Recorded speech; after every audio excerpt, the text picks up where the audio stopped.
ഇന്ത്യയിൽ നടക്കുന്ന വലിയൊരു ഡിസ്കഷനാണ് ഈ സനാതന ധർമ്മ ജീവിതം. സനാതനികൾ എങ്ങനെ ജീവിക്കണം, ഒരു കാരണവശാലും ഇംഗ്ലീഷ് വിദ്യാഭ്യാസം പാടില്ല, ഇന്ത്യൻ രീതിയിലുള്ള പാരമ്പര്യ വസ്ത്രമാണ് ധരിക്കേണ്ടത്, ഹൈന്ദവ രീതിയിലുള്ള ജീവിതമായിരിക്കണം ഇന്ത്യക്കാർ മുഴുവനും മുന്നോട്ട് കൊണ്ടുപോകേണ്ടത്. അപ്പം സനാതനമാണ് ഏറ്റവും വലുത്, രാമരാജ്യത്തിലാണ് നമ്മൾ ജീവിക്കുന്നത്. ഇത് വലിയ ഡിസ്കഷൻ ഇന്ത്യയെ സ്റ്റാർട്ട് ചെയ്തിരിക്കുകയാണ്. സോഷ്യൽ മീഡിയയിലുണ്ട്, RSSൻ്റെ ചില സീനിയർ നേതാക്കളും മറ്റുള്ളവരൊക്കെ പറയുന്നുമുണ്ട്. ഈ അടുത്ത സമയത്ത് ഒരു വീഡിയോ ഫ്ലോട്ട് ചെയ്തത് നോർത്ത് ഈസ്റ്റിൽ, അതായത് ആസാം റൈഫിൾസ് ഒരു വലിയ പാരാമിലിറ്ററി ഫോഴ്സാണ്. അതിൻ്റെ ലെഫ്റ്റനൻറ്റ് ജനറൽ വികാസ് ലഖേര, അതായത് ആർമിയുടെ സീനിയർ ആയിട്ടുള്ള ഒരു ഓഫീസറാണ്. ആസാം റൈഫിൾസിലോട്ട് പാരാമിലിറ്ററിയാണ്, ഡെപ്യൂട്ടേഷൻ പോയൊരു ഓഫീസറാണ്. അദ്ദേഹം കഴിഞ്ഞിടയ്ക്ക് ഡൽഹിയിൽ സനാതന ഹിന്ദുക്കളുടെ ഒരു യോഗം നടന്നു. അപ്പം വലിയൊരു യോഗമായിരുന്നു. അതുമായിട്ട് ബന്ധപ്പെട്ട് ഈ ഓഫീസർ, ഇദ്ദേഹമായിരുന്നു കീ നോട്ട് സ്പീക്കർ. അദ്ദേഹമാണ് പ്രധാനമായിട്ടും ഇതിനെപ്പറ്റി സംസാരിച്ചത്. അന്ന് അദ്ദേഹം സംസാരിച്ചു കഴിഞ്ഞപ്പോൾ അദ്ദേഹം ഇവിടെയുള്ള സനാതനികളോടൊക്കെ പറഞ്ഞൊരു കാര്യമുണ്ട്. നിങ്ങൾ നമ്മൾ ഡൽഹിയിലാണ്, നമ്മൾ സനാതനികളാണ്. അദ്ദേഹം പറയുന്നുണ്ട് അദ്ദേഹവും സനാതനിയാണ്. പക്ഷെ നിങ്ങൾ നോർത്ത് ഈസ്റ്റിൽ പോയി അവിടെയുള്ള ജനത എങ്ങനെയാണ് ജീവിക്കുന്നത് എന്ന് കണ്ടുപിടിച്ച് അത് ഫോളോ ചെയ്യാൻ ശ്രമിക്കണം. ഈ വീഡിയോ നിങ്ങൾ കാണുക.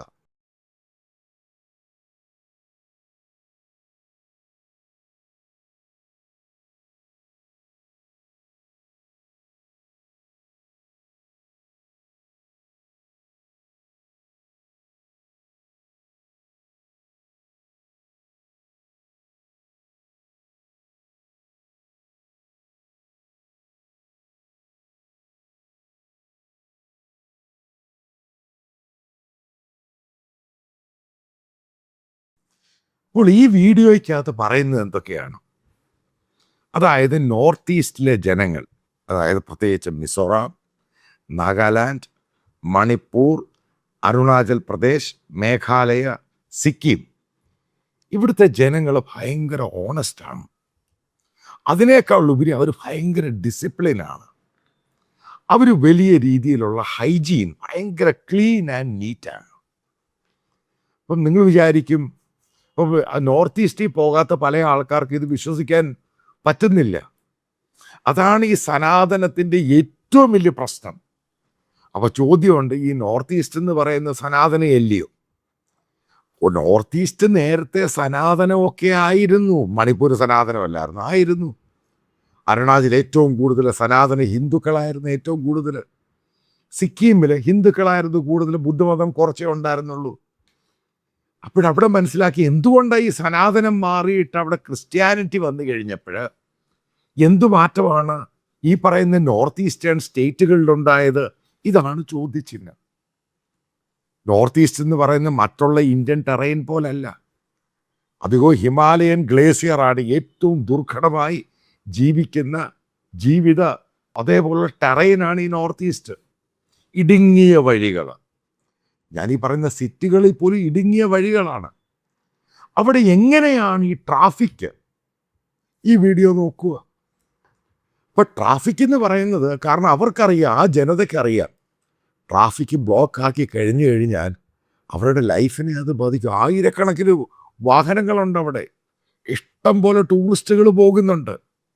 അപ്പോൾ അടുത്ത ചോദ്യം, എങ്ങനെയാണ് ഈ വലിയ മാറ്റം ഈ പറയുന്ന ഈ നോർത്ത് ഈസ്റ്റിലെ ജനങ്ങളുണ്ടായത്? ഉറപ്പായിട്ടും ക്രിസ്ത്യാനിറ്റി അതോടെ കൊണ്ടുവന്നത്, ലൈഫ് സ്റ്റൈല് മാറ്റിയത്.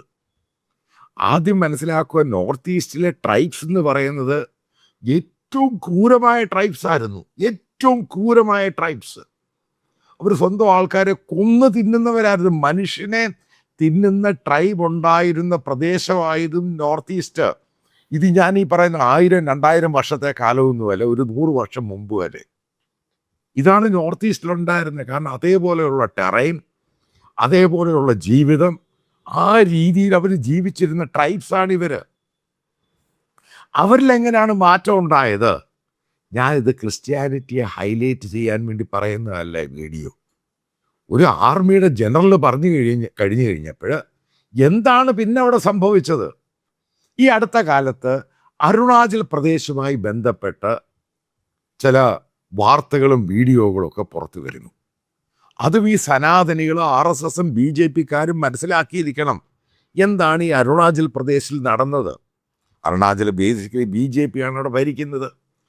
1971 അരുണാചലിലാകെ 1% മാത്രമേ ഉണ്ടായിരുന്നുള്ളൂ ക്രൈസ്തവർ. 1% മാത്രം.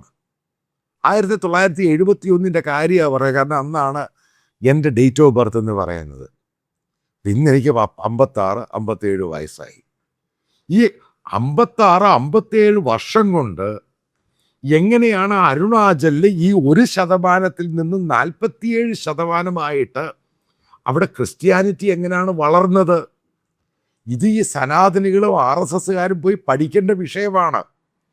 എന്തുകൊണ്ടാണ് അരുണാചലിൽ ഈ പറയുന്ന 56 വർഷം അല്ലെങ്കിൽ 50 വർഷം കൊണ്ട് ഏറ്റവും കൂടുതൽ ട്രൈബ്സ്, അന്യോന്യം വേട്ടയാടുന്ന, അടിയുണ്ടാക്കുന്ന ട്രൈബ്സ്, അവരെങ്ങനെയാണ് ഈ പ്രശ്നങ്ങളൊന്നും ഇല്ലാതായി മാറിയത്? അവരുടെ മുകളിലോട്ട് റിലീജിയൻ കയറി അങ്ങ് വന്നു. കാരണം ഈ ട്രൈബ്സ് എല്ലാം ഒരുമിച്ചിരുന്ന് പ്രാർത്ഥിക്കാൻ തുടങ്ങി.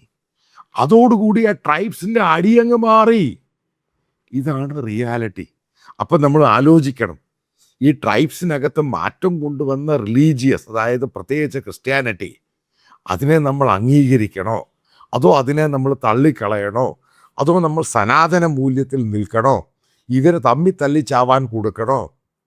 ഇതാണ് ഇവിടുത്തെ ഏറ്റവും പ്രധാനപ്പെട്ട പോയിന്റ് എന്ന് പറയുന്നത്.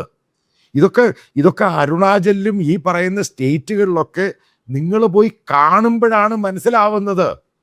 എന്തുകൊണ്ടാണ് ഇത്രയും നീറ്റ് ആൻഡ് ക്ലീൻ ആയിട്ട് ഏറ്റവും കൂടുതൽ മഴ പെയ്യുന്ന സ്ഥലമാണ് ഇവിടൊക്കെ. ഏകദേശം 6-7 മാസം മഴയാണ്.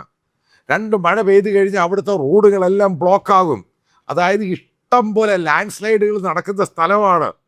അവിടെയാണ് ഈ മനുഷ്യൻ ഇത്രമാത്രം ഡിസിപ്ലിനായിട്ട് ജീവിക്കുന്നത്. അവിടെയാണ് ഈ മനുഷ്യൻ ഇത്രമാത്രം ഇംഗ്ലീഷ് സംസാരിക്കുന്നത്. അവിടെയാണ് ഈ മനുഷ്യർക്ക് ഇത്ര ലിറ്ററസി, അതായത് എഡ്യൂക്കേഷൻ കിട്ടിയത്. നോർത്ത് ഈസ്റ്റിലെ നിങ്ങൾ കണ്ടു കാണും, 5 സ്റ്റാർ ഹോട്ടലിലും എയർലൈൻസിലെ ഏറ്റവും കൂടുതൽ നോർത്ത് ഈസ്റ്റിലെ പെണ്ണുങ്ങളാണ് വർക്ക് ചെയ്യുന്നത്. അവർക്ക് ഇംഗ്ലീഷ് അറിയാം, അവർക്ക് സിവിക് സെൻസ് അറിയാം, അവർക്ക് കാര്യങ്ങൾ സംസാരിക്കാൻ അറിയാം. വളരെ പൊളൈറ്റായിട്ടേ അവർ സംസാരിക്കത്തുള്ളൂ. അതുകൊണ്ടാണ് അവർക്ക് അത്രയും ജോലി കിട്ടുന്നത്.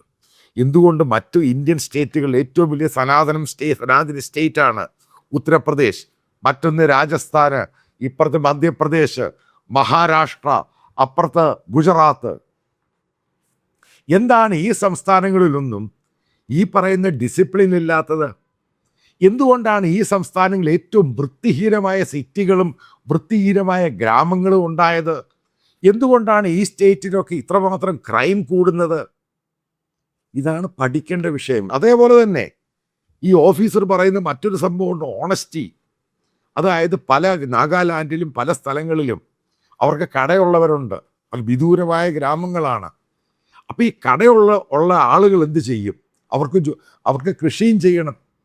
അല്ലെങ്കിൽ അവർക്ക് എവിടെയെങ്കിലും പോയിട്ട് കട തുറന്നിട്ടിട്ട് അവരങ്ങ് പോകും. അത് കഴിഞ്ഞിട്ട് അവിടെ ആൾക്കാർക്ക് എന്തെങ്കിലും സാധനം വാങ്ങണം എന്നുണ്ടെങ്കിൽ അവരവരുടെ സാധനം എടുത്ത് കറക്റ്റായിട്ട് അതിനകത്ത് പണം, അതായത് അവരുടെ പണപ്പെട്ടിയുണ്ട്, അതിൻ്റെ അകത്ത് പണം ഇടുന്നു. അല്ലെങ്കിൽ അതിന് ബാലൻസ് എത്രയാണ് അവിടെ എഴുതി വെക്കുന്നു, പേരെഴുതി വെക്കുന്നു. അല്ലെങ്കിൽ അവിടെ ഒന്നും അധികം UPA ഒന്നുമില്ല, കാരണം അത്രയും നെറ്റ്വർക്കൊന്നുമില്ല. അതുണ്ടെങ്കിൽ UPA കറക്റ്റായിട്ട് കൊടുക്കുന്നു, അവിടെ എഴുതി വെക്കുന്നു.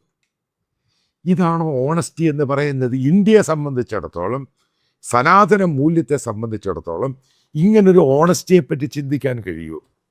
സാക്ഷാൽ രാമഭഗവാന്റെ കയ്യും കാലും അടിച്ചുകൊണ്ട് പോകുന്നവരാണ് നമ്മുടെ സനാതനികൾ. ഇതാണ് ലൈഫിൻ്റെ വാല്യൂ ഉണ്ട്, ലൈഫ് സ്റ്റൈലിൻ്റെ വാല്യൂ ഉണ്ട്.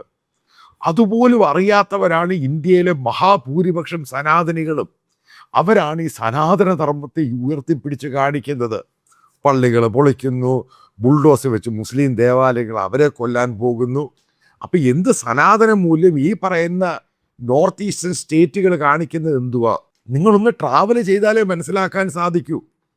നിങ്ങൾ അവരുടെ ഒരു ചെറിയ റെസ്റ്റോറൻറ്റിൽ പോവുക. ഞാൻ കണ്ടതാണ് ഈ സംഭവം.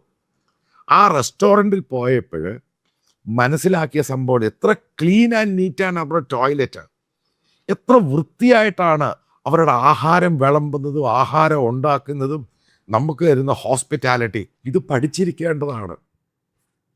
ഇന്ത്യയിൽ ഒരുവിധം ഹോട്ടൽ, അല്ലെ കേരളത്തിലെ ഒരുവിധം ഹോട്ടൽ എന്ത് നീറ്റ്നെസ് ആണ്. ടോയ്ലറ്റിൽ കയറാൻ പറ്റുമോ? സ്ത്രീകൾക്ക് അവിടെ പോകാൻ പറ്റുമോ? പക്ഷെ ഒന്ന് നോർത്ത് ഈസ്റ്റിലൊന്ന് പോയി നോക്കുക, അത് മനസ്സിലാക്കുക. സനാതനത്തിലുണ്ടായതല്ല ഇത്.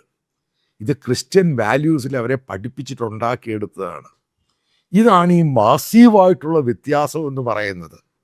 ഇതിനെയാണ് ലഫ്റ്റനൻറ്റ് ജനറൽ വികാസ് ലഖേര പറയുന്നത്, ഇന്ത്യയിലുള്ള സനാതനികൾ അവിടെ പോയി പഠിക്കണം. എന്താണ് അവരുടെ ജീവിതം, എത്ര കഷ്ടപ്പെട്ടാണ് അവരവിടെ ജീവിക്കുന്നത്. അവർ കള്ളം പറയത്തില്ല, സത്യമാണ്. അവരാരെയും ചീറ്റ് ചെയ്യത്തില്ല. അവരുടെ ചെറിയ ചെറിയ സിറ്റികൾ എന്ത് നീറ്റ് ആൻഡ് ക്ലീനാണ്. ഇതൊക്കെ പോയി കണ്ട ഒരാളാണ്.